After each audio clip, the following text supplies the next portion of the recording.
ఈ రోజు గుట్టిమంకాపూర్ డివిజన్ నుంచి కొంతమంది యువకులు వచ్చి కాంగ్రెస్ లో జాయిన్ అవ్వడం జరిగింది. దీనికి మన ఉస్మాన్ హజ్రీ సాబ్ దగ్గరికి వచ్చి అందరూ ఇలా కలవడమైంది. ఎంతో మంది యువకులు వస్తున్నారు కాంగ్రెస్ పార్టీకి. వీళ్ళ సమస్యలు చెప్పారు ఉస్మాన్ భాయ్కి. ఈ ఉస్మాన్ భాయ్కి చెప్పిన సమస్యలు అన్ని తీరుస్తా అని చెప్పింది వీళ్ళకు. వీళ్ళందరికీ వెల్కమ్. దీని మీద గుట్టిమంకాపూర్ డివిజన్ ప్రెసిడెంట్ దుర్గాప్రసాద్ 2 నిమిషాలు మాట్లాడాల్సిందిగా కోరుతుంది. అందరికీ నమస్కారం.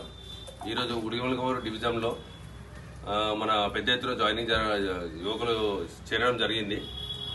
ఇందులో ముఖ్యంగా లక్ష్మణ్, ఇమాం, వజీర్, శ్రీను, యాది, ఇంకా మిగతా మిత్రుల పేర్లు నాకు కొంచెం తెలీదు. వీళ్ళందరూ వచ్చి చేసి ఇప్పుడు జయప్రదం చేయడం జరిగింది. దీంతో ముందు సాగే ఏ కార్యక్రమాలకైనా సరే ముందుండి మేము విజయవంతం చేస్తామని చెప్పి వీళ్ళు వాగ్దానం చేయడం జరిగింది. అలాగే వీళ్ళకున్న సమస్యలను కూడా ఉస్మాన్ భాయ్కి తెలపడం జరిగింది. దాంతో ఉస్మాన్ భాయ్ గారు వీళ్లకు ఈ సమస్యలన్నీ మేము తీరుస్తామని చెప్పి వాగ్దానం చేయడం జరిగింది. కావున దీని తర్వాత ఎటువంటి ప్రాబ్లమ్స్ ఏమన్నా ఉన్నా కానీ ముందుండి మేము వీళ్ళ సమస్యలను తీరుస్తామని చెప్పి ఈ రోజు జరిగిన కార్యక్రమంలో నేను తెలియజేయడం జరుగుతుంది.